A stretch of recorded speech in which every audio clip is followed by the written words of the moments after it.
Um, but I always look forward to this session because, as I think I've mentioned, this is the last slide. I think this brings together all of the different sessions that we've been through. And for those of you, I know there are a few people who've been here since the beginning, which is amazing. Mark, I think Tyra, Tyrese, Jennifer has been through most of it. Hilda, Kritzia, some of you joined us halfway or partial way through.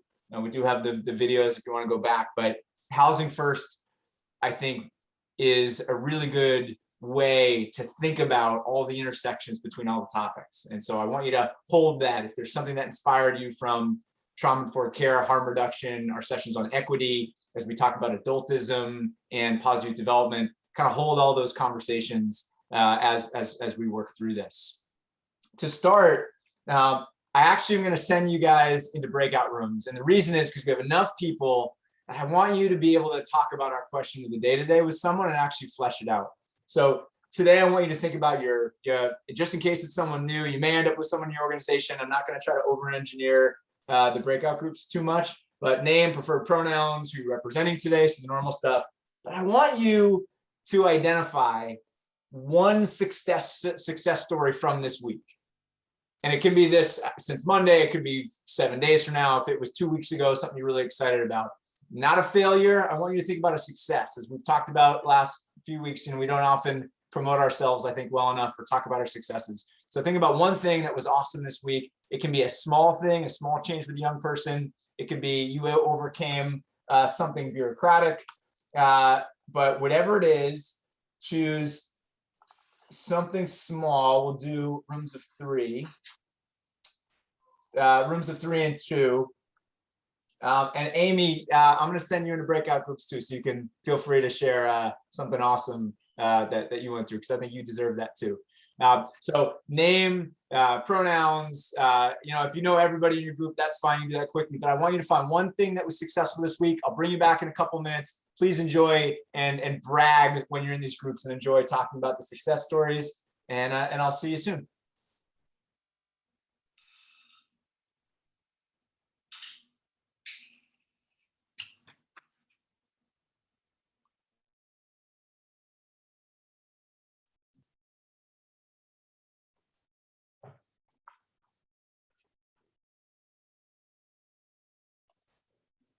Again, any great stories that you heard? You don't have to say who it was about, or if you want to share your own story.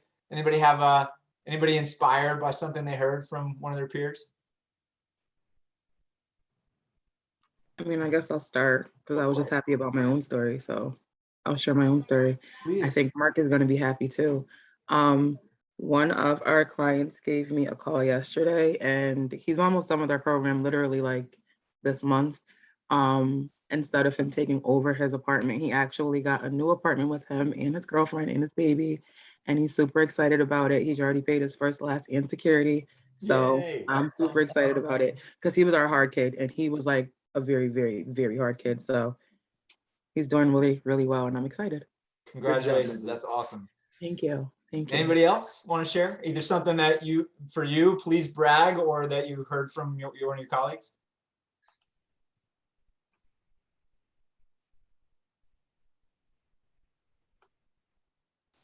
If we can't brag with our peers, we can't brag with anybody, right? You got to be able to, this is your people here. Please share, brag. Okay, well, Amy, she was super excited about getting her data done, and I feel like that's super important because I hate data. So the fact that she got that done and accomplished, I think that's really big. I feel like we're good with one-on-one, but like entering everything in computer, I hate it. So I'm happy for her.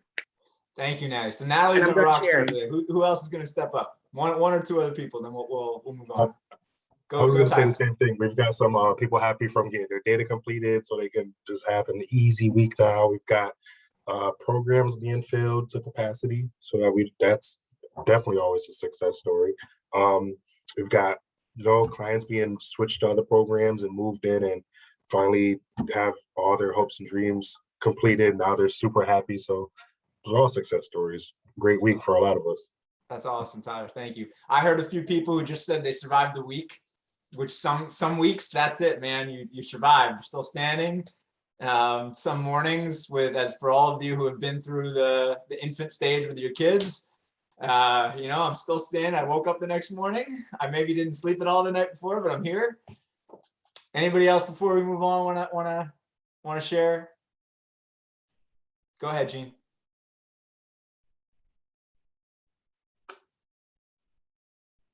Gene, if you're trying, we can't hear you. I'm so sorry. Stay strong, Matt. Appreciate that. All right. Well, I want us to get into practice. There's some communities. We'll talk next month when we have our last peer session about where you want to go from here. And one group that I work with that is continuing to meet, even beyond their training institute, has instituted this policy. Every meeting they start, talk about successes. Sometimes they also talk about challenges, which is good too. These are your people. I feel like we don't talk about our successes enough. We don't talk about our challenges enough. We don't share these things. You've got this great community now of people that some of you have been meeting together for a year. Use one another, right? These are your people. And again, if we can't celebrate ourselves, we can't brag with this group, gosh, who are we going to brag with, right? This is the space to do that. And even those small wins are huge, given the immensity of the work that y'all are doing. So I'm glad you were able to do that. So I'm going to share my screen again, because today we've got this topic that I've been hyping, and I hope we do it some justice. So y'all know these group agreements that we've had. I know some of our other presenters have had slightly different agreements. These are the ones that we have been using during our peer groups and for the sessions that I've led. And we'll try to uphold them here as well. So don't take it personally. Be yourself. Come prepared. Be on time.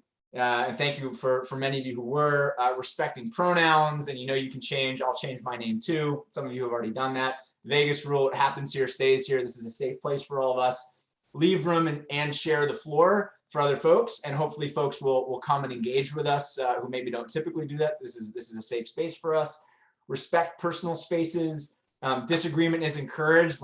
Housing first in particular can be contentious. There's some issues that we've talked about all year that can be contentious. Surface those things. We don't talk about them. They'll just sit beneath the surface and they'll expose themselves elsewhere. Be mindful of time, be present. I know some of you are on call, some of you are working. I get that. I appreciate you're here. When you're here, please be here as much as you can be. Ouch and oops, let us know if something in here hits you wrong. Be mindful of feedback and hold us accountable if we're not living up to expectations or these things that we've brought up. Those are all still good. Can I get some enthusiastic consent? Or if you have challenges? Awesome, beautiful. So today we are doing Housing First, as I mentioned. So first, I've got, Housing First is a question mark. What is this thing? And I'd like to hear from you. So we're going to get some feedback. What comes to mind when you think about it? I'm going to quickly go through Housing First 101. I'm going to cover a lot of ground, but I'm going to highlight the things that I think are really critical to remember, because they're really just a few principles that if you walk away with anything that I want you to take with you about Housing First. And you've got lots of material, some that I've already sent to you. I'll send you some more that if you want to dive more deeply into. But I really want to spend some time with Amy, because I think her experience is going to illuminate this stuff better than a lecture is going to. So I'll go pretty quickly. I'll try to cover the biggest topics, but we're really going to dive into what does it look like on the ground, doing the work that y'all are being asked to do every day. So we're going to talk with Amy, and then we'll end with a little bit of a challenge for y'all to go into breakout groups and think critically about how you might alter your programs, your own work, the system to better meet these the demands of these principles of this theory. So I'd like to know in the chat, if you'll be so brave to open to take yourself off mute. When you hear Housing First, what comes to mind? Based on if you have experience, if you have no experience, if you've heard rumors or myths or thoughts about Housing First, either take yourself off mute. I'd love to hear from you verbally, or if you want to put it in the chat. And I know some people's speakers aren't working, so we got you here. Matt. Yep. I know here at Gandara, when we hear Housing First, we think low barrier.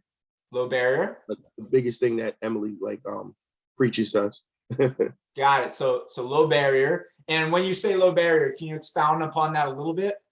So meaning like someone who has been sleeping outside for 3 weeks, hasn't showered, maybe has no clothes. What Emily wants us to do is put them in their apartment first and then get them some clothes, teach them how to live on their own and stuff like that.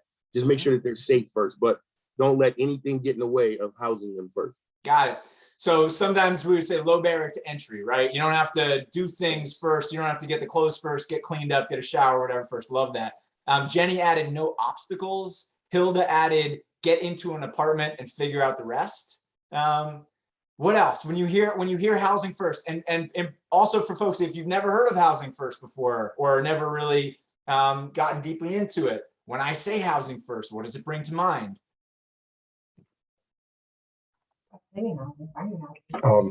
To me, it comes off very literal. You know, the housing finite, especially with the population we work with homeless young adults.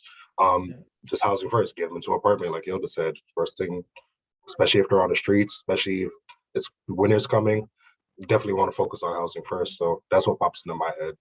Got it. So give them housing. Give them housing Can I first. say Yeah, go ahead, something? Hilda. Yeah, like Matt was saying, Emily want us to get them into an apartment first because nobody's gonna think about their mental health or their substance abuse or anything if they're in the street. You know, they're gonna continue doing what they're doing. So I guess she sees once they're in an apartment, they can like, okay, we don't have to worry about sleeping in the street no more. Now we can maybe focus on the other stuff. I That's love how that, it Hilda. Yeah, so it's like And that's basic- Emily English philosophy, okay? Not mine. we love Emily here. We love her very much, but we can give you credit too. So so this idea of basic needs, right? You think housing first, you think of a basic need or something foundational or something that allows you to do other things. I think that's great. What else? Other folks, thoughts, diversity of thoughts, good things, bad things. I don't know. What other people think of?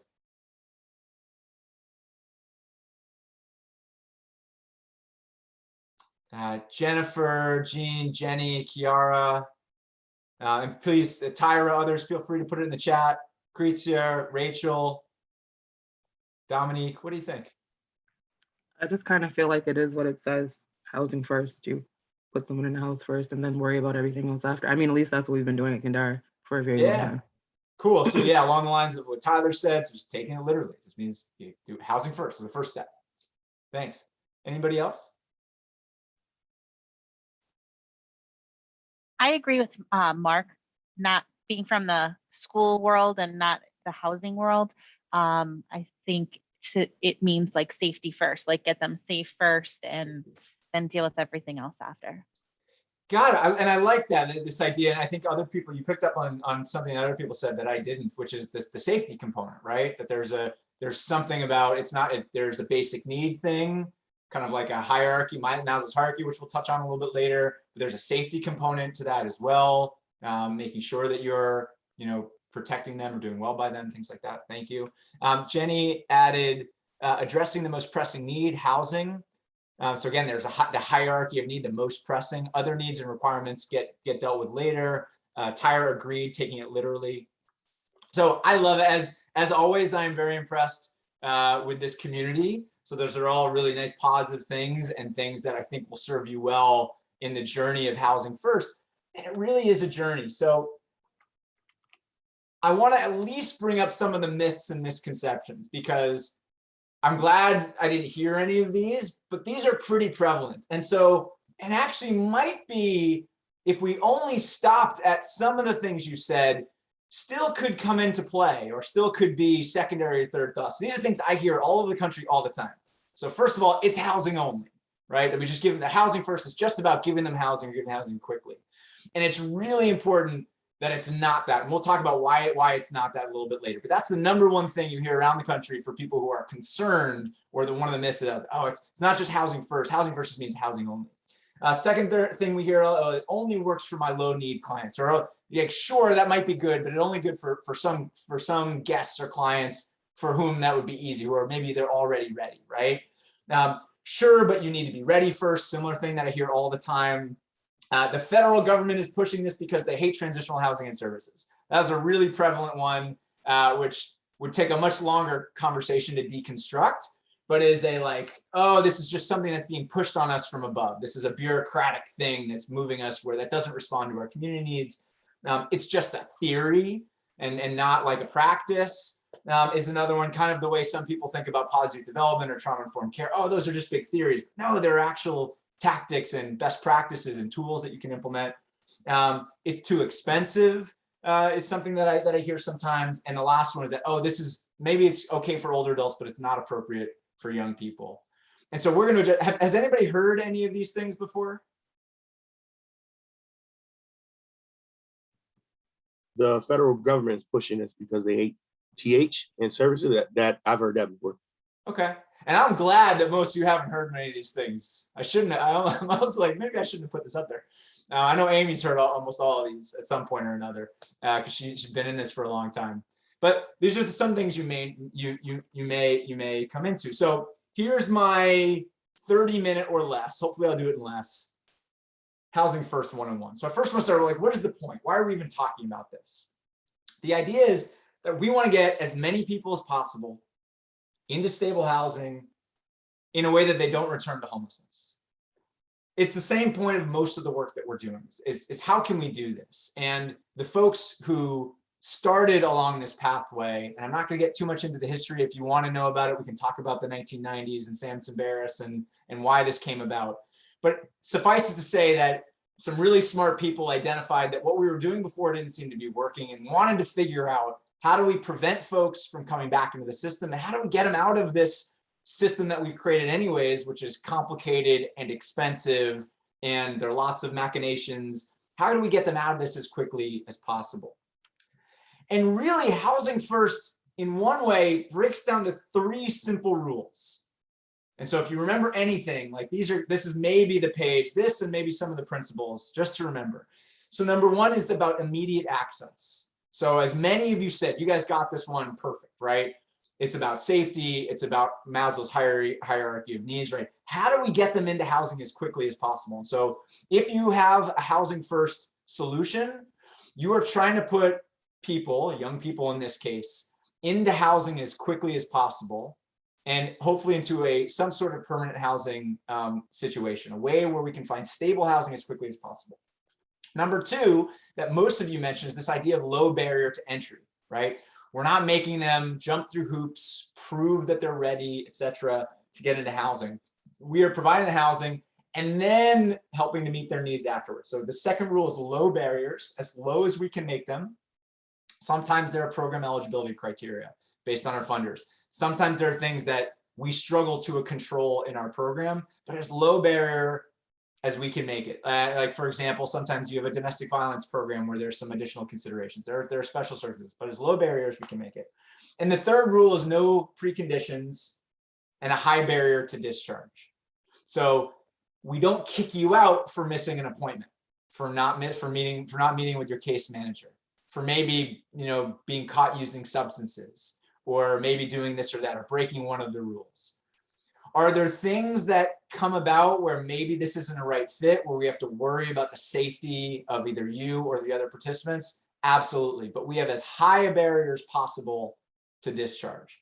And so those are the 3 rules. When we think about Housing First, at a very, very basic level, immediate access to housing, low barrier to entry, and no preconditions. And when the federal government tries to assess, is this a Housing First program? That's really what they're thinking about. Now, when you dive a little bit more deeply, there are some principles that are actually really important to doing Housing First well. So you can just do the rules, and there are probably lots of Housing First programs that just do the rules, but not all of those Housing First programs are going to look alike. And so what differentiates those Housing First programs are how they adhere to additional principles. So this first one is the concept of housing is a human right. Who here thinks that in the United States, housing is a human right? All right, so some folks. Who here has heard about the Human Declaration on Human Rights, or understands that there's a United Nations Human Declaration on Human Rights?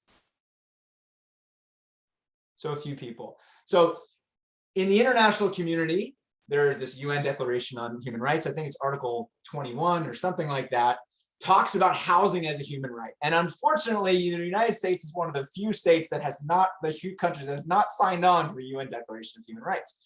But in most places around the world, what they've recognized, that some of you have also recognized, is that enable to exercise many of your other human rights that we do hold as inalienable here in the United States, that you need housing, you need a safe and stable place to stay.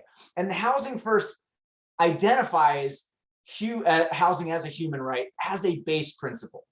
That not only is this something that feels practical, but that we identify as something that is a requirement to meet all your other needs. And if you don't have that, then how can we live up to the standard of affording you a life of dignity, a life of justice, a life that allows you access to things that we do feel are rights, like education is a right. We think of as food and other things, and access sometimes to a healthy living, or opportunity is often how we characterize this in the United States. So the Housing First rules, if you're going to implement them well, centers housing as a human right. One of the second principles that we've identified, many of you already talked about. Who here recognizes this graphic? Mark recognizes this graphic. Kat recognizes this graphic. So if you've never seen this or a version of it, Natalie recognizes, Tyre recognizes this. So Maslow's hierarchy, which many of you have heard of, the basic understanding of it, we've talked about this in some of the other sessions, is that if you want to meet these higher order levels of needs, or satisfy these higher order level of needs, to live and thrive and satisfy your senses of purpose, and to meet your the opportunities and dreams, and to live what we would characterize as a fulfilling life, you need to be able to first address your basic needs. And so in the housing world, if you see these psychological safety, security, love and belonging, is often what we're talking about, is these basic sets of needs. And so we in the housing world identify housing as one of those critical needs in the lower levels of the pyramid, before which or before you have the capacity to meet these higher level needs. And so the way it's been explained to me as in examples, there was a person who was chronically experiencing homelessness, and there's a video of this guy from the early 2000s, and he talks about having lived on the streets in his case for about a decade, and the change that occurs from the moment he was able to live in his apartment through a Housing First program in New York City, and the next day. And he says, I began to think about what I was going to eat the next day, and how I was going to plan for, that week. And I was going to think about, when I was going to brush my teeth and when I was going to get up. And he stops and he describes this epiphany moment. And he says, I haven't been able to plan for the next day, let alone the next hours, in 10 years. And the way he describes it is capacity in his brain literally felt like it opened up. And there's a lot of good evidence from an organization called JPAL. That's an organization in the Boston area that has done lots of research all around the world, that talks about if you were to measure someone's IQ when they were living in scarcity, so when they didn't have these basic needs met, before and then after, once they had their basic needs met, your IQ, which is not a fixed thing, which doesn't tell you how intelligent you are, would score dramatically higher. And they've done this in India, they've done this in East Africa, they've done this in the United States, when you have these base level needs met. And so we think about Housing First as a very practical way of enabling you psychologically and physically to be able to plan for the future, to be able to consider your medium and long-term needs, and to be able to satisfy all of these higher elements of Maslow's pyramid. And the last thing I want you to think about for Housing First, as some basic principles of Housing First, is that our young people are not all apples, and they're not all oranges, and they're not all bananas, and sometimes they're kiwis, and sometimes they're tomatoes. And Housing First specifically is designed to meet young people where they are. It's designed to be client-centric and implement individualized supports. And so when you see a well-run Housing First program, they're not, getting you into Housing First and then just giving everybody the same thing once you're in housing. They're using that opportunity to identify what your needs are and meet you where you're at. And that means meeting where you at from the pacing of when are you ready to engage in certain conversations, and when are you ready and when do you want to engage in certain kinds of services, and what kinds of services we have ready and available either within our program or outside the program are designed to meet your individual needs. So for those of you who have been engaged in problem solving in Hampden County, we talk a lot about it being a client-driven or a young person-driven response. Housing First centers this principle. So if you see a well-run Housing First program, they're treating young people in the diversity of fruit, in this case, or diversity of young people that they really are. So I want you to think about housing as a human right for well-run Housing First programs. I want you to think about satisfying those basic level needs. It understands that we want to make sure that you have the mental space, the physical space, and the ability to then, and the safety and security to be able to meet those higher level pyramid needs. And we want to think about meeting your specific needs, which may be very different from other folks. And that's in the variety of resources that you're going to need access to or that you want access to, as well as the pacing that you require, that you need, that you feel comfortable with to meet your needs. So one of the last things I want to do is just compare this to the old model, because sometimes by itself, it's hard to understand how this is different from the way that our programs used to run. And for some of you, you're already doing Housing First. This is great. Maybe you remember back to a time that was different. Some of you are doing it perhaps still in what we consider the old way. And so in older models and older transitional housing models in particular, and sometimes shelter-driven models, which have been ongoing for the last 40 and 50 years, we generally think about meeting your service needs first, to maybe get you employment, maybe get you in a space where you will then be able to sustain your own living. So first, we got to train you with the skills. We got to get your mentality right. We need to get you off substances. We need to get you a shower, new clothes. All right, you're set up. And then we need to get you a job, maybe work to identify areas of employment so that you can sustain housing. And then when you're ready for housing, we'll get you in housing. And that's kind of the last step. That identifies you as ready and stable, and now you're ready off to go with some limited supports. And you may have heard of this either as housing readiness, where we're preparing you to be ready, maybe taking multiple steps to be able to get ready for housing, and sometimes a staircase approach, two different ways of thinking about getting you ready for housing. Housing is the end and not the beginning. Have folks heard of these models, or have folks been engaged with programs or worked for programs that have used either of these approaches? Some head nods. Anybody want to share an experience or talk about their experiences with housing readiness?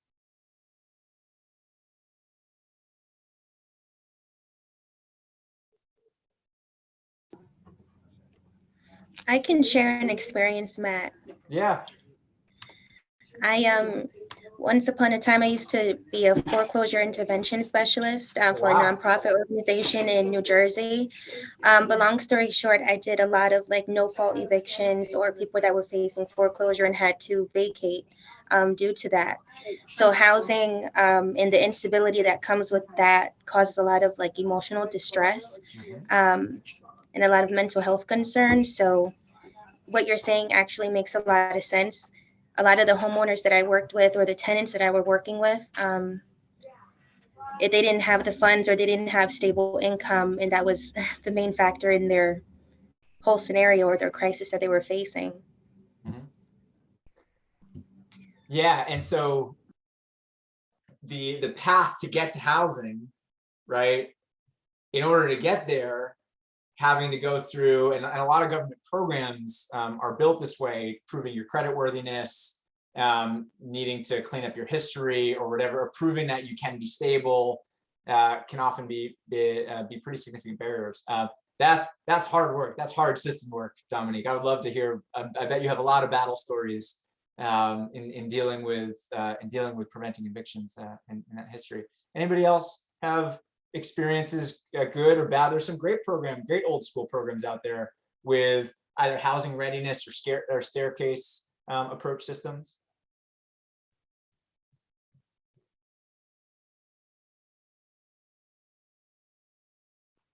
You can put stuff in the chat too. All right, well, I'm going to move us on so we can get to Amy's, but those are the two most common approaches. And so as we've talked about, Housing First flips that script. Housing First says, no, let's do, as many of you have already identified, let's get folks into housing so that as a bedrock, then we can surround them with the services that will help support them, that will then lead to their capacity for employment or education or whatever they need to meet to first identify what their medium and long-term goals are, and then help them meet those needs. So it's really about flipping that script from employment, from services, employment, and housing to housing, services, and employment. And just like for those of you doing problem solving, that mentality shift when you're having conversations with young people can really have a profound impact on how we do this work. Now, even when I've gone through this, folks will have experiences during their day where they say, but Matt, we're talking about young people here. We're talking about folks who don't have experience, right? We're talking about people who've never lived in a house before. We're talking about young people, they're just not ready yet. Like, I just want to give them, I want to get them really ready first, right? Or, what about young people who don't go into the homelessness system, right? Don't they have steps in the process where they're going to be ready? And I want to tell you a couple things. So while this was developed for folks who were the highest need, so Samson Barris in the 1990s was developing this not for the easiest to serve older adults. He was developing this for folks chronically experiencing homelessness with diagnosed high levels of mental health illness and mental health needs, and with substance use challenges. This was specifically developed for folks with the highest needs. And it was likely being used for 18 to 24-year-olds, but not specifically for 18 to 24-year-olds. The target populations were mostly older. These were folks who largely started with the most recent wave of this crisis. This is, by the way, we're in the middle of the longest wave in recorded modern history of homelessness from the late 70s, early 80s.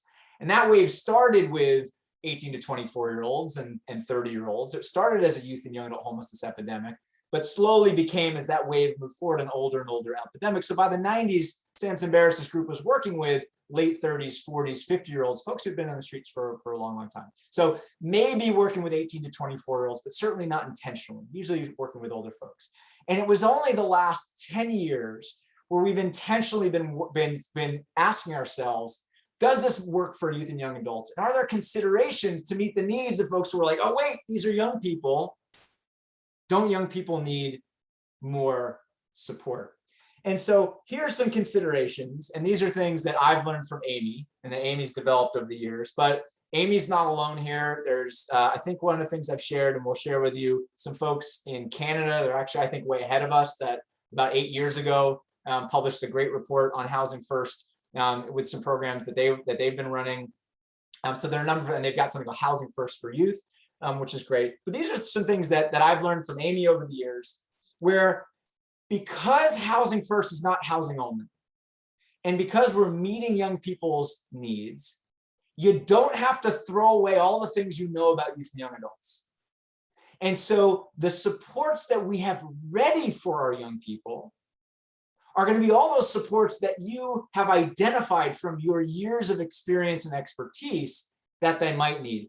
The difference is in that mindset is we don't require them to do it to begin with. We don't assume they need all this stuff, but these are the things that we equipped our staff with and equipped our programs with so that we can meet the development needs of our youth and young adults.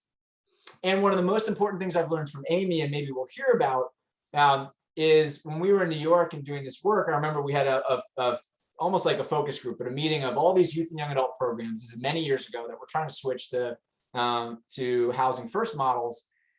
And some of the programs were like, well, like, I don't want to be telling our young people that they don't need to be doing all these services. And, oh, you're just asking me to, to remove all of my stuff. And so, all right, we won't expect young people to do all these things and meet all these needs. And Amy said something that I'm very much paraphrasing, looked at these folks and said, wait a second, just because we're not going to require and kick young people out of this, and just because we're not going to hold that over their head like a machete, we're not going to threaten them, doesn't mean I don't have the highest expectations for my young people to succeed and to engage in things that are great for them. And so I think, as I've seen Amy's and other programs that are the most successful Housing First programs in the world, they have higher expectation and higher compliance. It's not compliance, but higher participation rates than some of the programs that have those requirements, right? And so you are absolutely meeting the development needs of your young people. You are surrounding them with independent need skills. You have high expectations. You are focusing on their education and vocational achievement because you know young people. The difference is you are not requiring those things, right? You can have opt-out policies where you have these things set up, and if they don't want them, you meet them where they're at.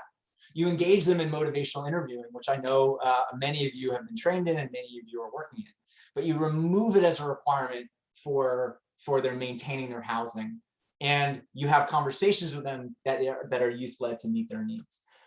So all of these things that you're seeing here, mental substance use treatment, mental health services, are driven by client voice and client choice, and leveraging the adultism training that we've used so that how we frame participation, how we frame client choice, are not framed in ways of classic adultism where we know what's best for you, right? Where we're telling you to engage in these things, all these things that you guys have been training on, particularly with the problem-solving framework and that we've learned. And so you're really leveraging these youth development practices that we've engaged in. Now, I will say that in many programs, they've made a few other adaptations. So Housing First programs for young people, I think this is true for young people, programs for young people in general, usually have higher ratios of staff to clients, right? So you can be more attentive, so you can respond more quickly, right? So when they're having challenges in their new apartments, et cetera, you can be there both for the young people and for the landlords, right?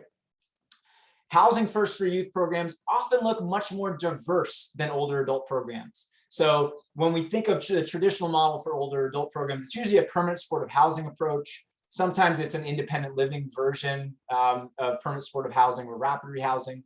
For young people, I've seen not only permanent supportive housing and congregate living situations, I've seen independent living situations, I've seen modular independent living situations where they feel like independent apartments, but someone's still living in the complex. I've seen mixed use where it's a single location or area, but there are folks who are not youth and young adults or who are parts of different communities who live there.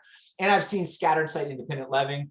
And I've even seen transitional models that actually look a lot more like rapid rehousing models, where sometimes there are joint leases where they're on the lease, but you are also on the lease, or master leasing situations because they're younger and it's harder with the landlord to convince them to stay. So the diversity of the housing situations are different, even as the principles are maintained that we talked about, the rules and the principles that we talked about Housing First as well. So youth and young adult considerations, leverage your experience, leverage your expertise with young people. It's how you approach it, how you deliver them, that is the most significant difference. And you can still have high expectations for young people. You can still leverage motivational interviewing when you're engaging them. You can still leverage these client-centric, non-paternalistic, but high engagement practices. And the model may look different in execution to adapt to youth and young adult needs. So either whether it's congregate, mixed use residential, whether it's scattered site, whether you engage in master leasing to meet the needs of both your landlords and your young people, so you're co-signing on leases, you're doing master lease, as long as it meets the principles. I've seen more diversity in Housing First than in other scenarios. And the last thing I'll finish on before we talk with Amy, and we'll spend the last hour with Amy, is hopefully you've noticed a pattern for Housing First that links together all of these different things that we've talked about. So I'm actually curious, before I sort of explain why, can folks talk to me a little bit about how you see the intersection, or do you see threads between adultism, trauma-informed care, positive development, harm reduction, and equity in Housing First? So if anybody wants to take themselves on mute do you see a connection based on what we've described? And can you explain to your colleagues how and why you see a connection between these other concepts that we've been training all year and Housing First? And while you're thinking, just want to read something that Jenny posted. Said, the movie The Lady in the Van illustrates very well how European countries view and deal with homelessness different than the US does, specifically or especially the idea of housing as a basic human right. Jenny, I have not seen that movie, and I'm going to track that down. Thank you for that. So what is the connection between Housing First, if any, if you see any, and if you don't think there is, please tell me as well, between equity, adultism, trauma-informed care, positive development, and harm reduction in Housing First? And anybody can take themselves off mute or tell us verbally. What is the connection, if any, between the last 11 months of training and Housing First?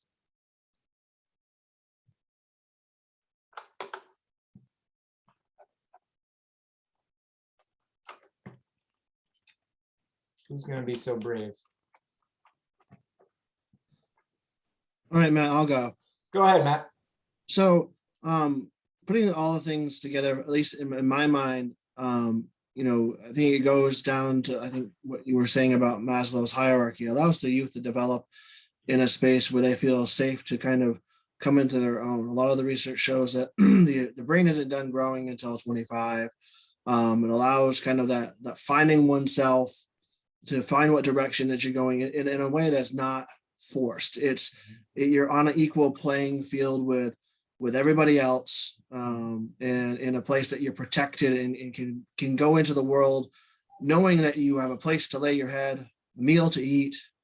And that's kind of how I seeing all this stuff kind of play in. So you've got this really great supportive safety net, but it's not draped around you like in some of those other programs. You know, some of the programs I've worked with, and if you don't do this, we're kicking you out. And then I feel like that's a program that's got, you know, a net, versus this program's got the net behind you. So you can go out there in your, you know, whatever, but you've got this net to fall back on and say, oh, crap, something happened and I need this, or I don't understand this. You're not in it alone. I mean, that's kind of how I view all the pieces kind of, there, and, you know, and I think, you know, the equity speaks to, you know, the youth choice and voice, and making sure that all our populations are represented and that we, you know, we're able to speak well and understand what everybody needs. You know, you just went through the adultism piece, the trauma-informed care. Everybody carries their own baggage, and just being aware of how to understand that the things that you say are going to be filtered through everybody's own filter, and it's going to be perceived differently. So if you're already aware and have that awareness level going in, that, you know, yeah, anything might be a trigger for anybody, but that awareness, and you can see that it speaks to the harm reduction. You know, and I think that all circles back into how we can make our programs better by listening to the people who we serve, you know, the understanding of what works better, the partnerships that are in existence in some of these YHDP projects, and just to make a better place for these youth to launch from. I just look at, you know, Gandhara's Housing First program, it's, you know, and how we're running, and, you know, we've got, you know, 4 girls in the house I work directly out of that, you know, are doing phenomenal work, you know, and it's, they want to do it themselves. They understand, you know, that yes, that the eventuality is that they're going to have to do this by themselves, but they've been in there for almost 4 months, and they're already working in education. They want to get a job. They want to do this other stuff. That's all self-motivated. You know, so it's kind of, I guess, too, awakening that drive in oneself that you are worth this stuff. You are able to get this stuff no matter what anybody else has told you. But I could talk on and on and on. Thanks, Matt. So. Yeah, no, I appreciate that. You covered a lot of ground there for us. Other folks either picking up what he said. I'm curious who sees a connection between equity, which we've talked about, and positive youth development perspectives. What are some other things folks see or don't see or have questions about? I think they all connect to one, you know, everything connects at one point. you know, it might not be in that order, Matt, but housing first, you need or a little bit of all that you have around, basically. It could be in different order, but definitely it all intertwined or whatever. Yeah, like you need a little bit of all that. Okay. Who else? Who has thoughts?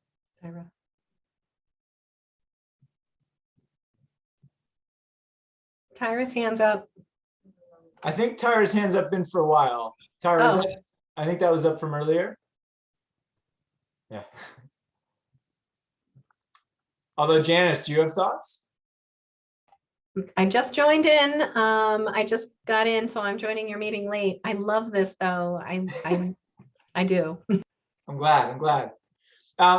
So I think, you know, one of the things for the equity piece, you know, there are a lot of systems and cultural contexts which include existing racial constructs and constructs that are designed, unfortunately, around homophobic underpinnings, that when you think about housing first, you are at least in many systems removing some of those preconceptions and expectations to entry. So there are a number of new models that are being tested that try to do the same thing, where when you remove barriers initially, you're also removing, many of them are unconscious, historical vestiges and current systems of oppression for entry that are artificial, that we assume, or we're always assuming were part of identifying someone's readiness, but maybe didn't have anything to do with people's ability to be effective. So there are elements of equity, there are probably others that I'm not even identifying right now. Positive youth development, many of us talk about agency. If we're trying to model for young people the ability to make decisions for themselves, to self-actualize, housing first centers that. Whereas if you have artificial structures and punishments and what we call as often unnatural consequences, so punishments versus natural consequences, we are undermining positive development principles, and you're training for developing self-efficacy and self-training. Last thing that I do want to mention, and I'm going to say it instead of feeding you because I want to get to Amy's. When you think about systems,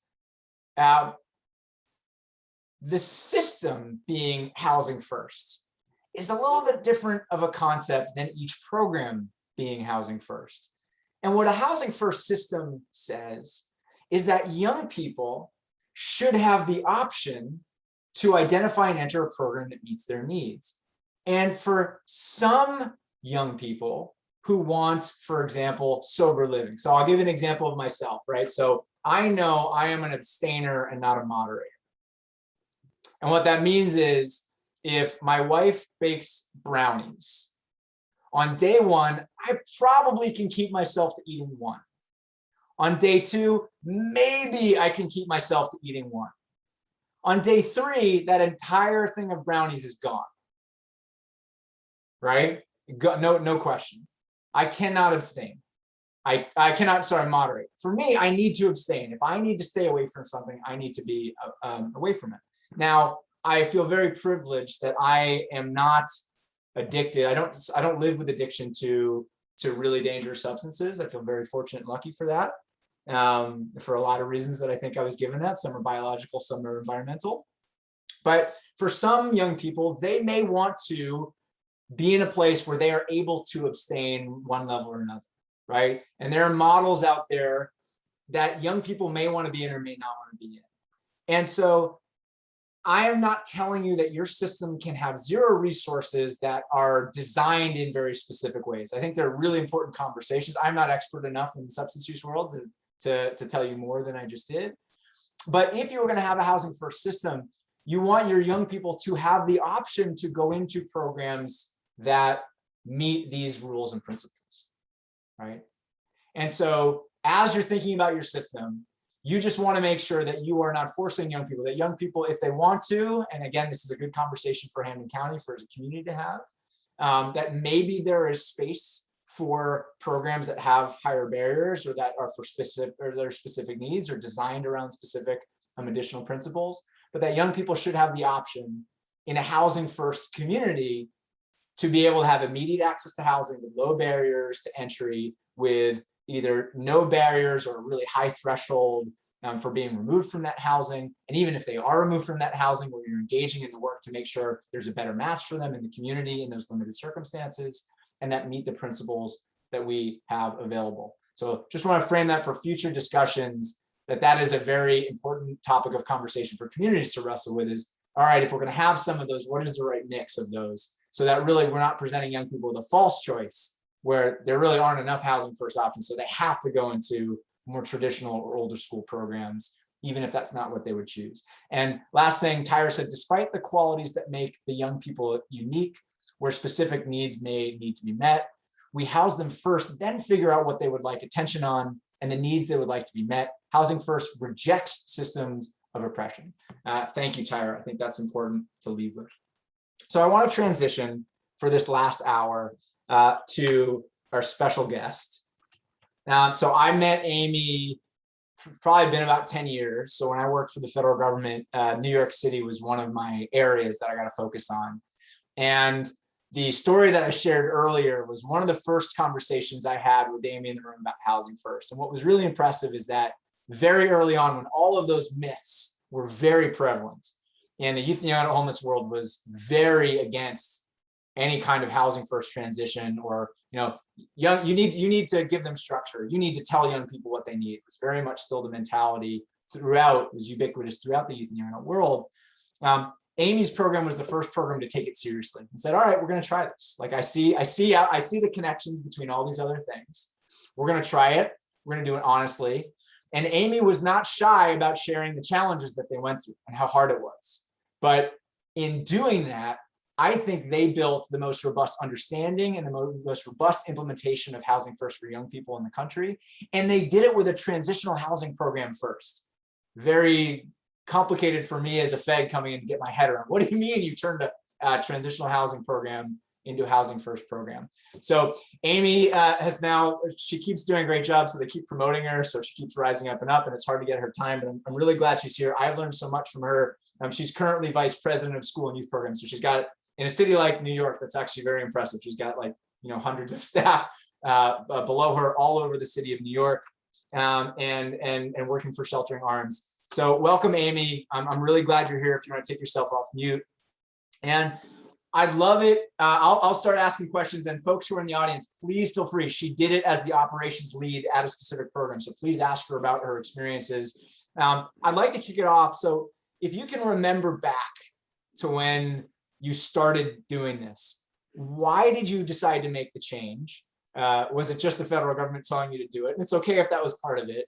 But what was the thought process behind actually deciding to dive in and making the change when your peers were a little bit more superficial about doing the same thing? Yeah. Thanks, Matt, for inviting me. I always love to talk about youth development and housing first principles. All of this stuff is so interconnected, and equity, it's just all one big pot for me, and I just mix it up and it's like gumbo. But when I first heard of Housing First, because I had never heard of it, it was because the federal government said you have to make all of your transitional programs housing first, if you want to continue to be funded, and I had at that point never heard of Housing First before. So I was just kind of like, okay, I have to figure out a way to make these programs housing first. How hard could that be, right? So I went and I started doing some research, and I started researching what is housing first and what are the principles and what are the practices, and looking all of those things up. And, as I started doing that research, I was like, wow, it was almost like a light bulb went off. Like, why haven't we been doing this sooner? Like, the practices that we had at the time, after reading the about Housing First, it was just kind of like almost ludicrous to me that we were even doing some of those things. What were some of those things, Amy? Yeah, one of the biggest things is that we had a substance abuse policy, a zero tolerance substance abuse policy, right? So we had the zero tolerance substance abuse policy that said, you know, you can't live in this program if you use substances. And we used to test the youth every week, you know, doing urine tests, and you know, it was very expensive, the urine tests. You know, actually, you know, after the fact, I'm like, why were we even doing that? But it was very expensive, the urine test. And if you know you tested positive, the first time it would be, you know, a conversation and a contract. And if you tested positive again, we discharged. We discharged numerous youth because they were testing positive for substances. But the interesting thing about it is, you know, in that substance use policy, what we actually did is we encouraged the youth to be dishonest with us, and it negatively impacted the relationship that we had. We used to find urine in the refrigerator, under the bed, you know, all different places that they would hide urine for the day that they knew the urine test was coming, you know, that they can produce clean urine. And, you know, actually, after we removed that policy, once we became Housing First, you know, youth would tell us if they used substances. You know, this would be a open conversation, like, you know, I smoke marijuana, or I do this drug, or I do that drug, because they knew there was no consequence, and the housing wasn't being held over their head, you know, if they told us, you know. So it actually made us able to better help them, because in the other system that we were using, we would never know who's positive or not, because everyone's urine is coming back clean because they're using other people's urine, right? So we don't know who's actually needs, you know, drug treatment or not, you know, because they would conceal that information from us. But that was one of the biggest things. And then we also had, you know, other policies that were like really punitive around like fighting, contraband, and different things like that, where we would, you know, discharge youth for, you know, fighting, for having certain kinds of contraband, you know, all of these other kinds of really like punitive things. And you know, I think that sometimes when you're just like in the flow of things and something's been the way it's been for so many years, you don't even question it, right? It's just kind of like, oh, well, this is the practice we've been using since 1990, you know, and it's like, you know, in the 2010s now, and it's like, why are we still doing that? You know, and we never kind of reevaluated some of those practices to see if they were like just, fair, equitable, meeting the needs of the young people we work with. You know, it was just kind of like a historical thing. So going Housing First allowed us to really take a step back and revamp the program and look at, you know, intentionally, how are we working with young people? How can we improve it? You know, what rules are really necessary and what rules aren't? You know, we went through our entire handbook, you know, and really just kind of like cross stuff out, like that's not needed, that's not needed, that's not needed, Can you know, and kind of just got rid of it. Amy, I'm curious, like, were there any things like non-obvious things that you identified that were Housing First? Like, were there any like subtle things you're like, oh, like I didn't even think about that? So substance use policy, that's like really clear. Were there any things that were a little more subtle that were not Housing First? Yeah, I think that the things that probably, well, you know, because Housing First has the high barrier to discharge. So, I mean, I think a lot of people, when they think of Housing First, they don't think about the high barrier to discharge. You know, even when, you know, we were going over the examples earlier, most people, you know, clearly their minds went to the low barrier to entry, you know, because the title is like Housing First, you know, you get them in Housing First. But a lot of the high barriers to discharge things were not things that we really considered, because we didn't really think of that. But then there were a few things on the intake side, like we revamped our whole intake process because of this.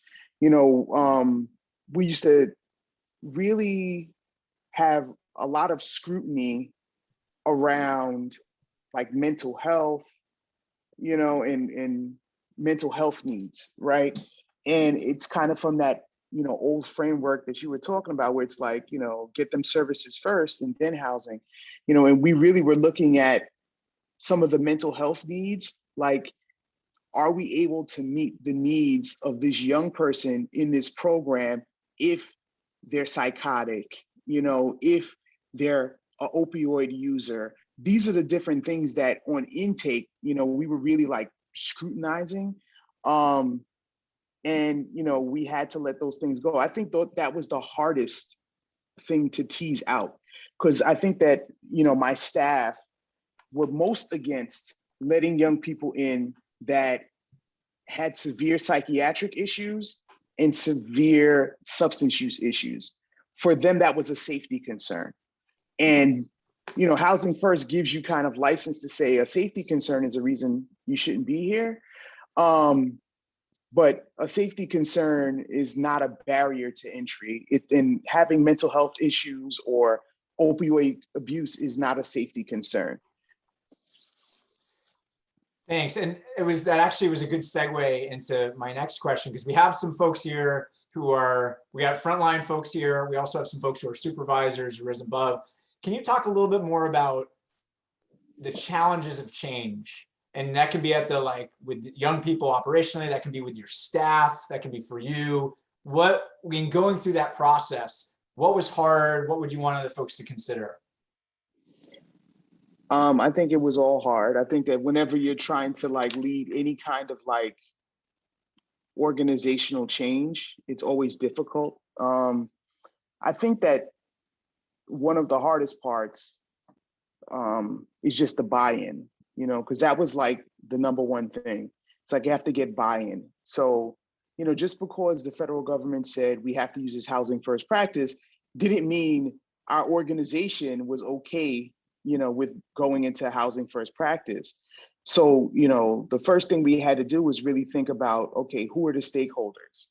So I had to get all of the executive level, our CEO, all of these people on board. So, you know, after I did my research, I sat them all down and I did a mini training and I said, hey, this is what Housing First is. You first trained the executives, right? You first went up, yeah.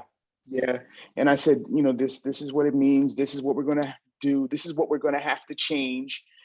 And, you know, we did that. And after that training, you know, it was about an hour.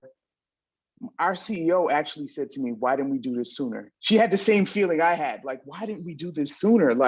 You know, this makes sense. I don't even understand how we were functioning in this other system for so long. So that was the first thing. And the buy-in from the higher up people was easier, because I think, you know, sometimes, you know, the more detached you are from the work, the easier it is to be kind of philosophical about it, right? Yeah. It's I don't have to, you know, be the one who, you know, has to manage a young person who's, you know, coming in, you know, high on drugs and loud and disruptive. And, you know, I don't have to manage that every day. So it's easier for me from my, you know, distance point to say, oh yeah, that's great. Let's do it, you know? They were easy. That was the easiest part. But I would imagine for some organizations, it wouldn't be, you know, because some organizations have real values that oppose certain things like that, you know, values that oppose admitting people that have severe substance use or, you know, other issues that, you know, some places are really big on work. I know some organizations here in New York City, and, you know, and when I made that comment, it was really directed exactly at them, that they really feel like every young person in their program needs to be working. That's a real thing for them, you know, every young person here needs to be working, you know, they don't even want to let them in their program if they don't have a job. But some organizations really have these kind of deep seated belief systems around, and it's adultism. Let's call a spade, you know, it's an adultism. It's a bias, you know, that they're really saying you know, I know better than you.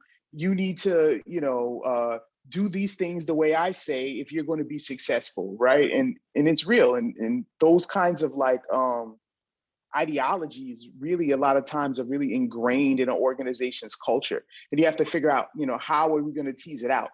But for me, it wasn't on the executive level that was a struggle.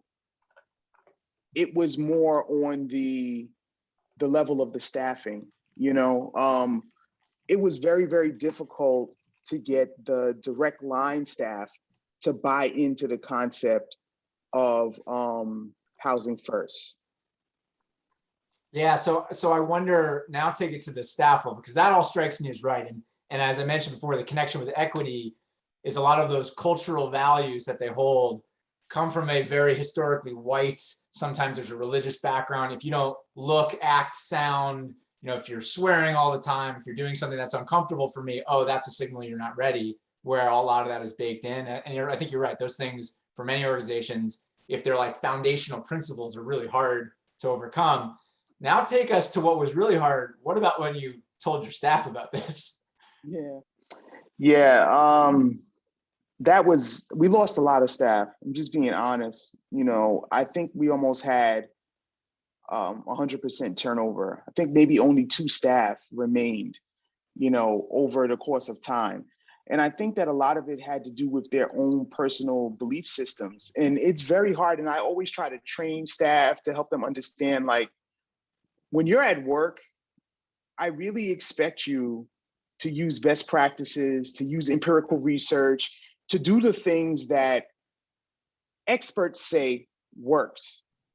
Not like what you learned when you were growing up or how your mom treated you or the culture that you grew up in. Your personal cultural practices have no place here. If you believe that,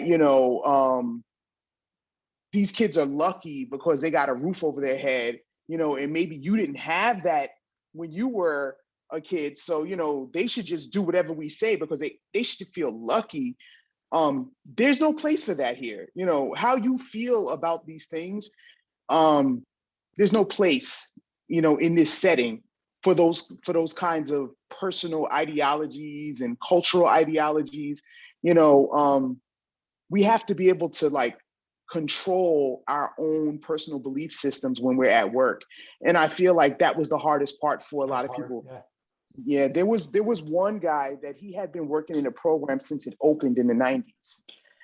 And he was just like with his heels dug in. Like he even went to the CEO and asked for a personal meeting with her to explain why this was wrong, why we should not do it. He didn't know he was already preaching to the choir because she already bought in, but he really felt that strongly that, this was not the way that you should work with young people, right? That they need structure, they need rules, they need discipline, right? They need to be told what to do. And, he was coming from a place of when he entered into the work, he entered into that kind of like housing ready mentality, and for someone to tell him no is very difficult. And I think that it's oftentimes hard for people to imagine something different from what they're used to and what they've ingrained their personal belief systems around, and how do you break people apart from that is hard. So, some people left, some people were terminated, most people were terminated that could not buy in. And some people left on their own, just because they were like, this is not, something that I want to do anymore. And then that leaves the opportunity to bring in new people that have that belief system that you're looking for, right? And that you can train around these principles up front. And hopefully, they'll be able to carry it out in a better way. So, Amy, I want to ask 2 more questions and leave it to the rest of the group to then ask questions that are coming to their mind. So, I know for you all, like it wasn't like immediately everything was roses and great from the beginning. So can you talk about some things that like what are some big differences you started to see, and when was it starting to change, and what were some of those positive changes that you started seeing after a time of struggle? I think that the change was honestly almost immediate. Okay. Because we had to redo the handbook and we had to, it's not like we were getting a brand new bunch of young people, right? It's like the program's already full, we're at capacity, and we switched this way of doing, right? And then we had to sit down with all the young people and explain to them how it was going to work. But one of the things that we did is we got their buy-in first. That was another stakeholder group that we really had to engage. And when we made the changes to the handbook, we made changes based on things they suggested. You know, some of the rules that they wanted to keep, I thought was like, we should get rid of that. And they were like, no, we need that still, you know? So like, you know, certain things like we've always had like a curfew. We didn't do away with the curfew. There's just not penalties if you don't do it, You don't you get kicked know? out. Yeah, yeah, yeah. Yeah, because I wanted to take the curfew away. I was like, take the curfew away. And the young people were like, no, you know, honestly, we need that. Sometimes I need to know what time I have to be home so I could be at work in the morning or make sure I'm at school in the morning, right? And they were like, the curfew helps me to say I have to do that so I can get home. But if they don't do it, it's not like they're going to get in trouble. There's no consequence. You're not going to get kicked out. You're not going to get punished, you know. But it's kind of almost like still maintaining some sort of expectations. Like if you have to go to work in the morning, you got to be there at 8 o'clock. In real life, you would want to be home and in the bed by at least midnight, right? So you know, but we did adjust the times. They adjusted the times of those things and all like that. But it was instant. The young people trusted the staff more. They communicated with the staff more. They developed better relationships with the staff. And then they started having better outcomes. You know, we were like, when we were doing drug tests, you know, no one was in drug treatment. No one wanted drug treatment. No one would admit they needed drug treatment. You know, we had young people going to drug treatment and being compliant. You know, we had young people going to mental health services and being compliant, you know, and we used to track on all these things before. And the numbers were always like really low, you know, and then after this happened, it was like we went from roughly 40% of the young people participating in mental health to almost 80%, you know, because they were just like more engaged, you know, and sharing more and, you know, more into their individualized service plan. Like, you know, this is to help me now, you know, not like something that you're trying to do to hurt me or harm me or to kick me out of the program. You know, I can be transparent about what I need now, right? I can say that I'm hearing voices without fear that I'm going to be kicked out, right? Or that I'm dependent on opioids, you know, and get the help and support I need without fear. So, you know, the impact was almost immediate, you know, with the benefits for the young people in the program. And also, you know, with the staff, you know, it was a very, very hard time, but the staff that did really buy into it, I remember there was one staff member, he said to me, he said, Amy, he said, this housing first stuff, this is some good stuff.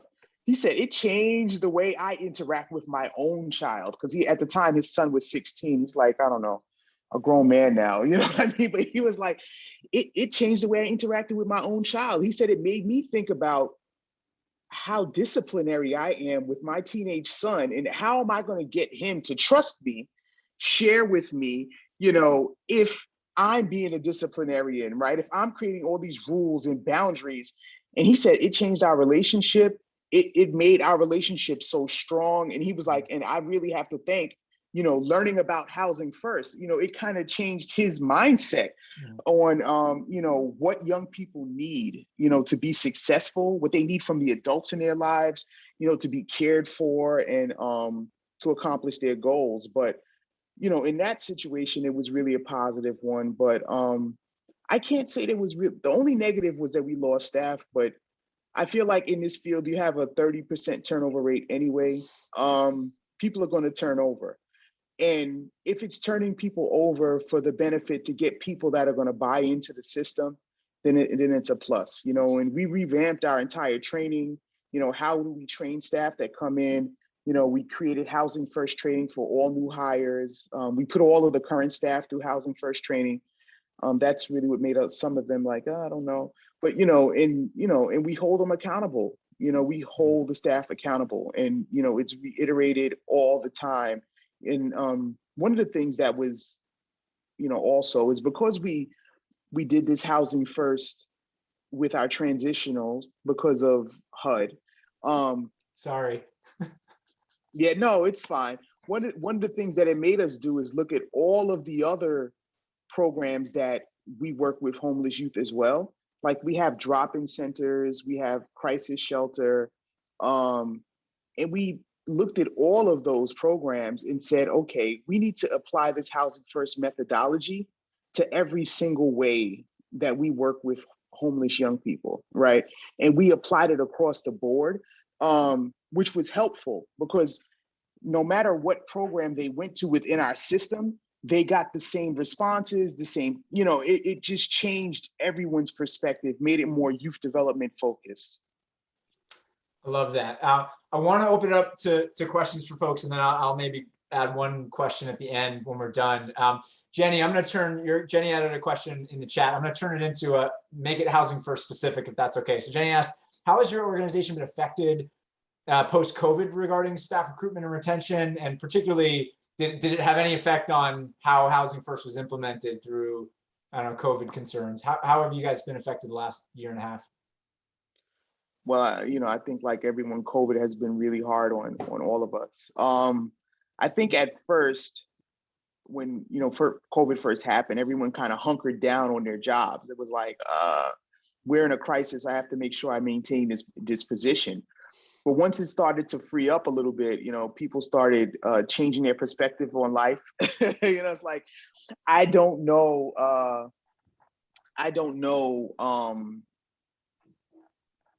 if this is the place I want to work. People started, making life decisions. I think one of the things, the most impactful of COVID is it made us like really evaluate our purpose and are we doing something that makes us happy and loved? So definitely COVID has slowed down our hiring, recruitment, and retention.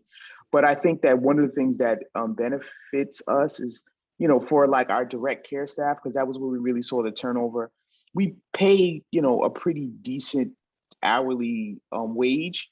So I feel like, it makes us a little bit competitive. Some of our brother and sister organizations pay, $1 or $2 less than the amount of money that we pay our staff. So that's helpful, is that we have that kind of foundation of a decent wage to attract people. But I think also one of the things that we like doubled down on was just like our principles, and really trying to make our organization a place where people want to work. We have like, values of our organization,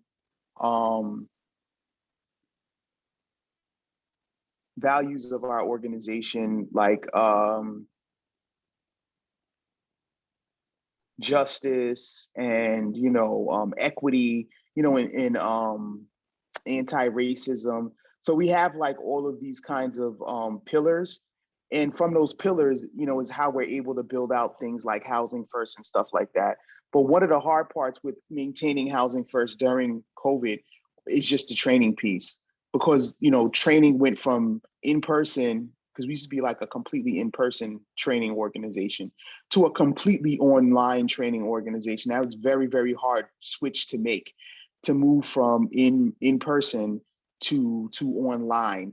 But it actually has worked out for us. We also, through COVID, adapted a learning management system where we now have like content in the cyber world, right? So it's not like we have to do like trainings like this. It's not all live, right? You've got resources that folks can do individual learning.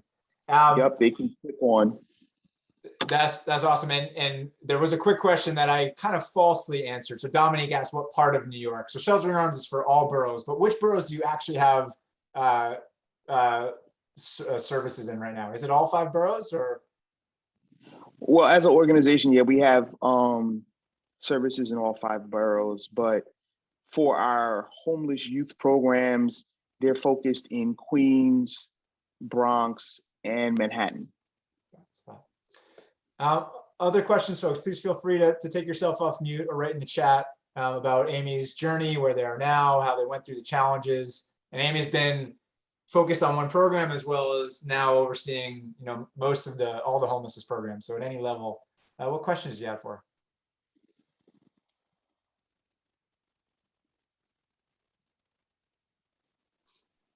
Or comments, reactions, things that stuck out to you. So Dominic asked, is Amy also part of DYCD and the RIE program? So Amy, are you guys RIE? You guys are RIE funded, right? As well? No. Oh, so are you DYCD funded at all? Yeah, we have DYCD funding. And that is kind of, the part that was, difficult because we implemented this in, our COC funded programs, but we also implemented them in our city funded programs like DYCD.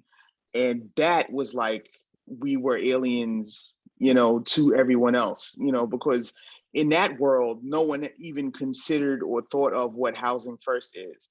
When you're speaking to other COC providers, everyone knows what Housing First is. We had to buy into it. So people are like, yes, they, we're believers.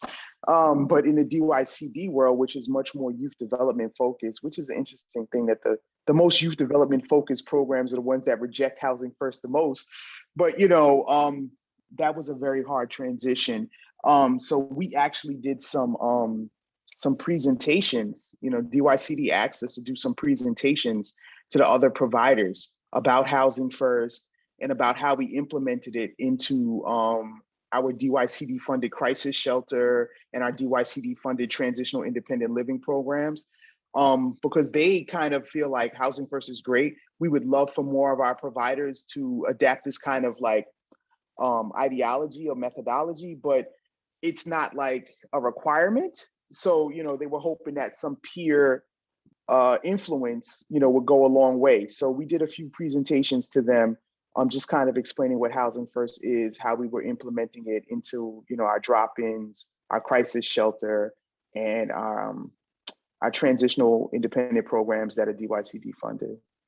Great, and we can talk after if anybody wants to know about the quagmire of New York City bureaucracy, but DYCD for them funds most of their young adult homelessness programs, is a vast majority of them, so it holds a lot of sway, and it is a more traditional, minors focused, paternalistic oriented organization. Some amazing people that work there, but it's a massive bureaucracy, so they're a big power player. But I love that idea. You've talked about, managing up with your execs, down with your staff and your peers, centering your young people as stakeholders, but also this external world, these peers. Hampden County, I think one of the benefits you have is you've got this great community built. You've got Jerry and the Department of Housing who's very supportive of this. So hopefully lower barriers for the environmental stuff, but still really important. How do you engage your peers as your young people will interact with their resources, right? And you try to create that consistent ecosystem that Amy was talking about. Tyra wanted to add it in the chat. I just wanted to say that the resources that you all have in New York City shelter system is very accessible. Staff at Ali Fournay, which is one of the oldest, particularly LGBTQ focused organizations on youth and young homelessness in the city. Specifically Malik was very helpful in helping a youth here connect to resources. Thanks for that, Tyra. Yeah, I think that, in New York City, and I've never lived in another city or worked in another city. I'm from here, born here, but we definitely have a lot of resources, and I think that's a plus. But I think that one of the minuses, and Matt is helping us with our YHDP project, but one of the downfalls is that we have all of these resources, but they're not always working together or talking to each other, so we have a lot of resources, but they're not always working to their fullest potential, is one of the downfalls of being here in New York City. So it's like, you may have, an LGBT transitional center, or you may have a LGBT drop-in, or, you may have, but we don't have more, other things like a mental health focused or justice youth focused, so it's like certain populations we've kind of like honed in on, like, oh, these are ones we really need to focus on. But if you're from another population, you might not get the same, result, especially when young people are justice involved. There's a lot of discrimination around working with justice involved youth and housing programs. People are really afraid of that. A few years ago, there was two young people that killed a elderly woman that were living in one of the DYCD funded shelters, and ever since then, everyone's like so afraid, of working with justice involved youth. But, we have a lot of resources, and they are seemingly accessible. I don't want to go into too much. Yeah, no, but I think you bring up a good point that we didn't talk a lot about. One of the pervasive myths about young people experiencing homelessness, about Black and brown people, is this fear of the dangerous other. And sometimes that's framed. Remember, Youth and Young Adult Services, before childcare actually originates, the RIE Act originates as a justice-based act, and then also from the child welfare world. So there's this strong, in our cultural DNA from the mid 20th centuries, of young people are by definition juveniles and juvenile delinquents, and therefore we need to protect society from them until they're adults, and then they can be set free. And that's true. Again, it's both young people, it's people experiencing homelessness, and this fear of the Black and brown man, the scary other, right? So those things sometimes are fairly subtle and can creep into how we think about readiness and how we think about safety, which are not always based on actual safety or actual, things that matter. And those sometimes things are hard to challenge because we take safety in our programs in our communities very seriously, and particularly when you've got influences from external parties, like in the city, when you got the lawyers involved and the politicians involved and other things, which can still happen in a place like Hampden County. That's another element of Housing First that can be really challenging, to really challenging yourself. What does safety mean? Like, who are we actually protecting, and how are we implementing this across our organization? Really challenging.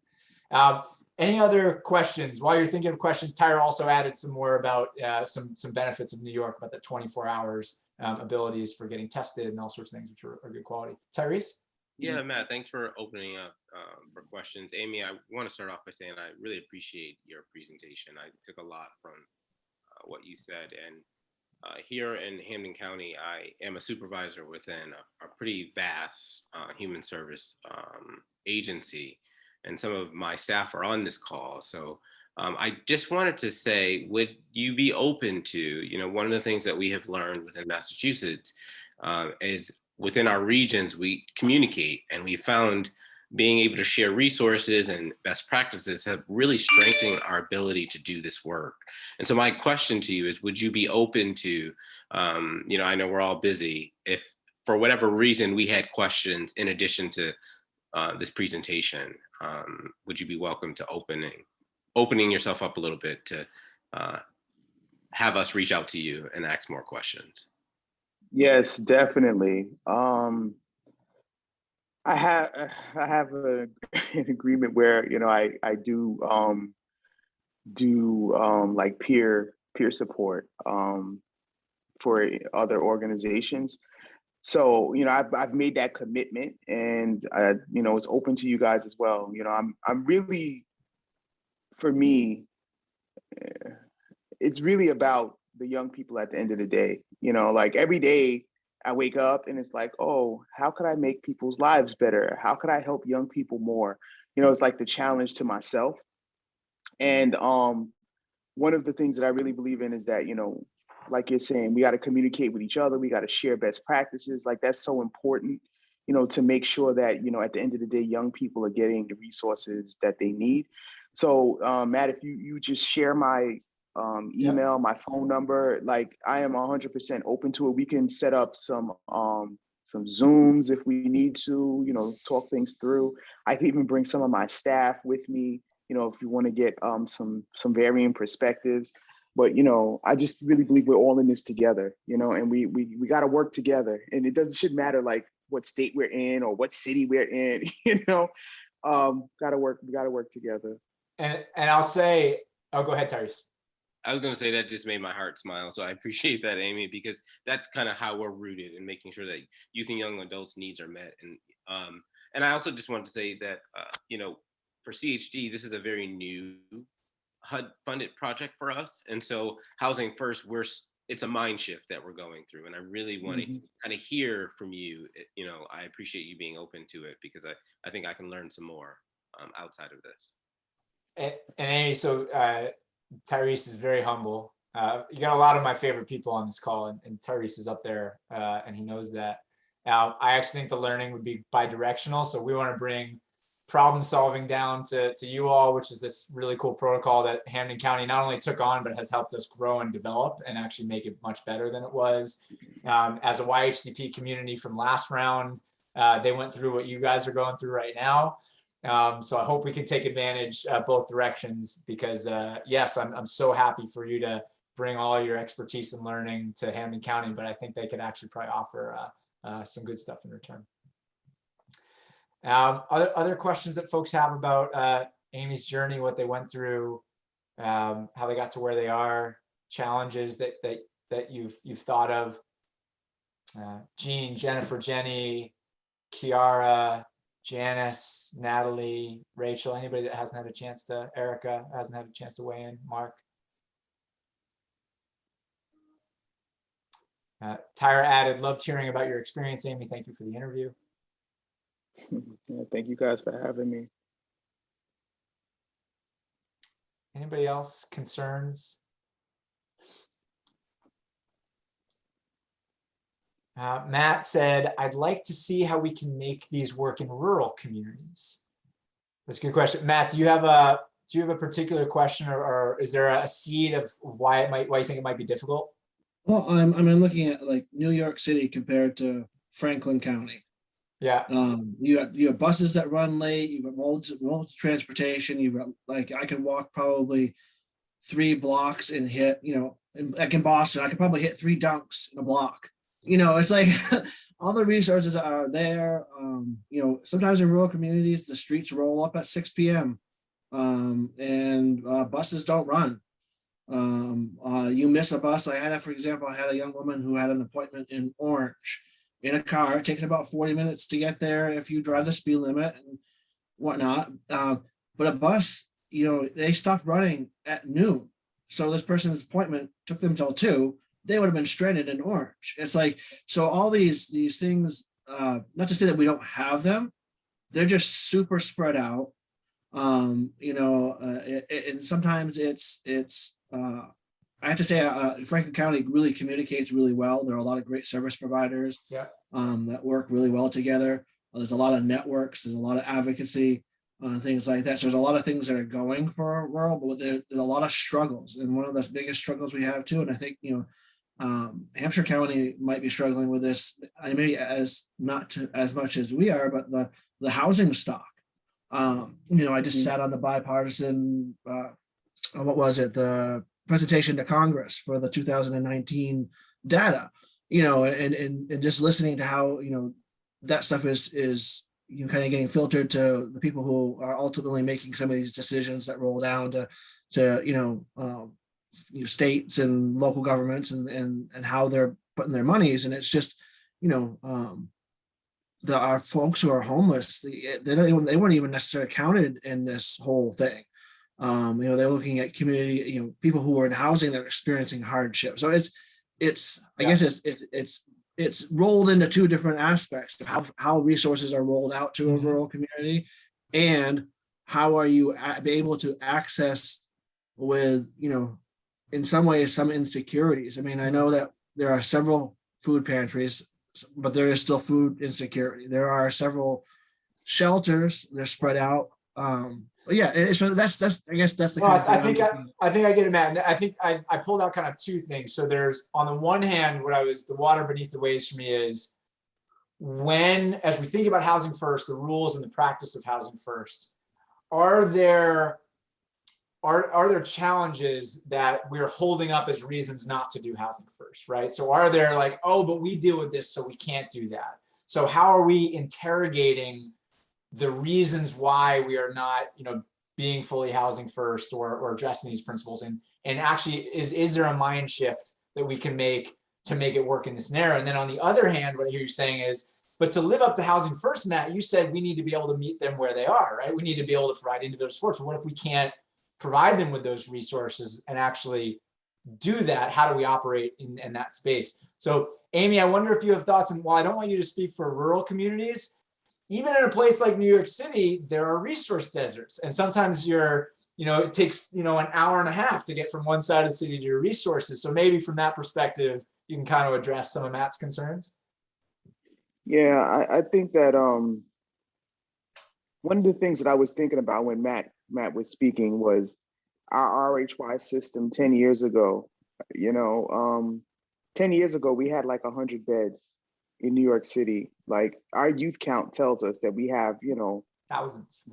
thousands of kids. Like right now we have like, I don't know, maybe 800 beds, but we still have thousands of homeless, young people. And I think that one of the challenges for us is definitely around like, how do you get the word out to young people where these resources are, and I could only imagine in a rural area that's even harder, because in a place like New York City, it's very hard for us to communicate to young people that need to know, how do I access resources if I become homeless? A lot of young people don't even think there are resources if you become homeless. I had a young man, his friend brought him in. Most kids, their friends bring them in. And, he was basically like, he was sleeping on a train. He had no idea that if he became homeless, that there were resources available for him. It's like, they feel like, well, my mom kicked me out for whatever reason. I'm just, that's it. Like, there's nothing else, I'm too young to go to an adult shelter. So, I'm just kind of like out of luck, because my parents don't want to take responsibility for me anymore. And I could imagine how hard that is in a rural area as well, because we really run up against that here. But there's a few things that we've done to try to get the word out more, using social media. And there's been a lot of advocacy around these things, creating apps that young people can access, really pushing into schools, to get that information available, and, getting young people from one place to another is hard for us as well sometimes, just because of safety factors. New York City may have, a train system and bus system that runs 24 hours a day, but it's not always safe for, a 16-year-old to take a bus or a train from, I don't know, Northern Bronx to come to a drop-in center located in Jamaica, Queens. That trip right there by train can take you 2 hours, in the middle of the night and different things like that. But, we just try to get the word out, and we definitely Uber kids places all the time. We put kids in cabs and pay for that, out of our transportation budget and stuff like that. But I could only imagine how hard it is, just to get the word out in rural, and then at the same time, provide resources. But when we had 100 beds, it was bad. It was really, really bad. We had, kids sleeping in churches and, all kinds of other stuff. So I could imagine how hard that would be. Yeah, I mean, one of the things we talk about in the homelessness space, generally speaking, is when you implement efficiency measures, so like coordinated entry is an example of that, or methodology measures, problem solving, housing first, while they can help free up resources, again, because you become more efficient, and they can help you support and serve young people in your system better, they don't magically create those resources, which can be really frustrating. Like, why did we do this? I still have got this waiting. I can't, support this young person. And it's true. And there's no silver bullet behind that. What it does allow you to do is to articulate the needs differently to those who control power and control resources. It allows you to have a conversation about those resources much more openly. And so for you, Matt, as you think about Franklin County, which luckily also a YHDP community, and community action in Pioneer Valley is great in trying to facilitate all that organizational work, is how does housing first as a mentality and the requirements of living up to the housing first change the argument that you have and the conversation that you have around future of resources and where things are allocated and where things are placed and what you're funding next as opposed to what you used to be funding. And how do you say, okay, if we're going to do this and it's going to be more efficient and we think it's going to be more successful, meaning you have fewer young people coming into the system, this is what we need to pay for now. I don't want to pretend that that's an easy conversation to have. I think we're lucky that we've got some good state funding the last few years and it keeps going up to help. But at least I think it allows you to change the way you have those conversations with the power brokers, with the folks who have access to those resources. Jenny asked 2 questions in the chat. So maybe you already said this, but how long was the process of switching to Housing First? And did you have the housing availability to meet demand that comes from switching to Housing First, which I think you kind of addressed, that kind of slowly ramped up over time. How long was the process, as you think about it? I don't know when the beginning and end is, but how long was that process for you guys? Unfortunately, because it was mandated by HUD, it didn't give Like us most much. people just didn't do it. Like they said they did it, but didn't do it. I remember that room with you and Covenant House. I forget who else was there. Ali Fournier was there, like whatever, but they weren't doing it. Yeah. No, they weren't. They just said they did it, but it really gave us like a very short window to get it done. But to say from the moment that we were notified that we had to do this and the point that it was fully actualized, it was probably about a year. To completely meet with all the stakeholders, revamp all of the policies and procedures and practices, have all of the youth brought in, and then at the same time get the staff brought in, because that was what really took the longest, getting the staff brought in, getting the staff trained, the attrition of the staff that were no longer a good fit, that took about a year. But from the moment we found out to the moment we started doing it, it was probably about 3 months. Time for maybe one more question, if anybody has a burning question before we start the process of transitioning. Anybody else have a burning question? Go ahead, Janice. I'll just throw something out there, and I kind of feel like it might not get answered here, but it's just sort of a feeling that I have, is that there are mixed views on Housing First, and I feel like it's an org cultural thing, and it's not too much I can do about it except just be myself and, be sort of I'm all in, I'm a true believer, I promote it in every way I can, but I am only me.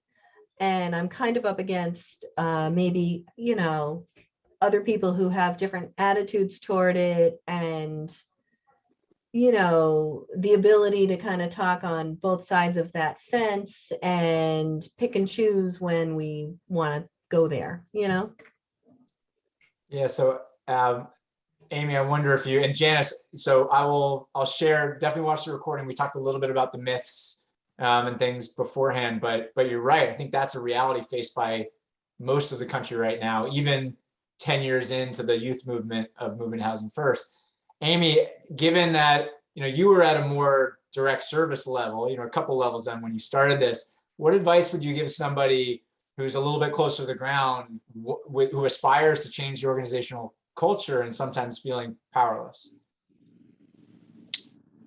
I don't know. I think that the organizational and cultural change is the most difficult thing that you could ever, like, that's, and I always, if you look on my LinkedIn, it's like, it says change agent, that's what I feel like I do every day, but I feel like it's just such a hard task. And especially if you're in a position where you don't have already some power and control, right? It's like, how do I change a system when I'm not in power, and then it brings you to kind of almost like a grassroots community organizing kind of perspective, right? It's like, okay, I don't have the power to just bring these stakeholders together myself and say, hey, guys, this is my proposal. What do you think? And then it kind of becomes like, you have to almost organize the people that you have around you, right? Get other people bought into what you're thinking, what you're doing, and then create a movement, right? A group of people that are saying, hey, this is what is the best way, and this is the practice, and this is the direction we want to move in, or we should move in, until you're able to get the momentum you need and get in front of those stakeholders that are important. Because with any kind of change, you need the stakeholders to buy into it. And if the stakeholders don't buy in, you're not going to make any movement. So I would say, if you don't already have the power to bring these people in front of you, but if you have the power to bring them in front of you, get them in front of you. Make a proposal, make a pitch. We have rapid rehousing, 66 rapid rehousing slots, and to get my organization to do rapid rehousing took me 3 years. It took me 3 years of campaigning, 3 years of writing proposals. I wrote a proposal every year, to get the organization to say, okay, rapid rehousing, we like that. Let's add that to our portfolio. It took me 3 years. So, don't give up, try to get in front of the people that have the power to make the decisions. And try to get people around you to buy into what you're saying too. Because if you have other like-minded people with you, now it's like, okay, they want this, and why are we not on board with what our staff want, Yeah, there's a concept in leadership that actually comes from the musical world called leading from every chair. It's from chairs of violinists, and sometimes when the first chair, I was not a musician, by the way, I've been learning this stuff.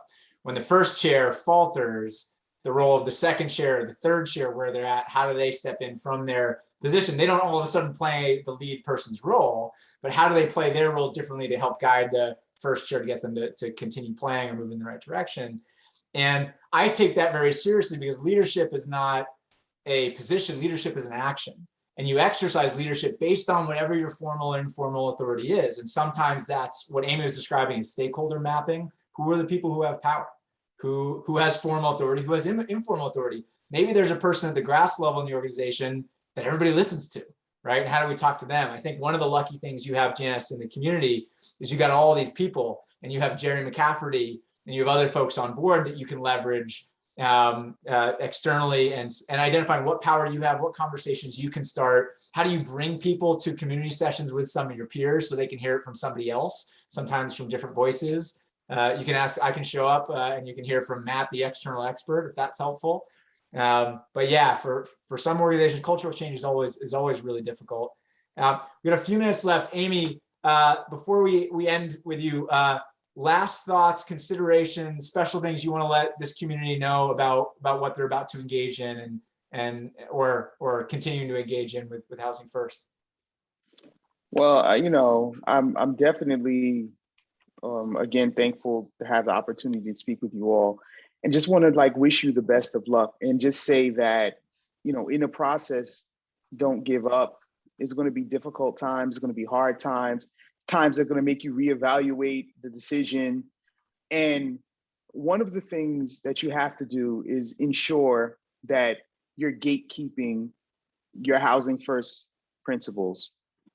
You cannot allow people to have you falter and say, well, in this one instance, we're going to have a high barrier to entry. In this one instance, we're going to discharge this young person unjustly. You have to really hold true and firm to the principles if you want it to work, because any inconsistency in the carrying out of Housing First will just set you backwards, right?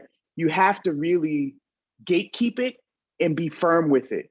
And no matter what, this is what we've decided to do, and we're going to do it, even when it gets tough.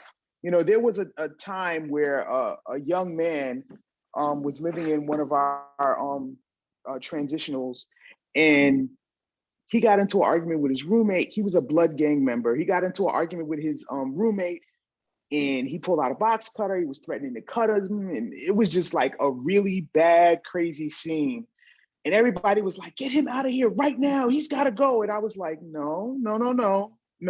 We're not discharging this young man to the street. Even though this happened, even though he's a danger, even though he's a threat, we're not going to discharge him to the street, and really just continue to brainstorm, right? And think outside of your box. How can I meet the needs of all of these groups? So in his situation, we asked him if he had a friend or family member that he can spend one night with while we search for another place for him to go. And that one night ended up being 3 nights, because we couldn't find a place just like that, even though New York City has got all these resources, but we couldn't find a place for him just like that. But, just really thinking outside of the box, instead of saying, this is a reason to discharge, is there a way to go around it that we can not put this young person back to homelessness, and at the same time, protect the safety and well-being of the other people around, but just really continue to be creative and think outside of the box and stay true to the principles, because, you know, if you falter, you know, everyone's going to falter. You know, it will never work. Well, that is a great way to end this. Amy, before we go, everybody stick around for a second. Thank you so much. I love listening to you, hearing from you. That was amazing. Next month, we are going to have our wrap up and our celebration. One of the things we'll do is we'll think as groups and brainstorm what we can change as an organization to become more housing first as a community and within our organizations.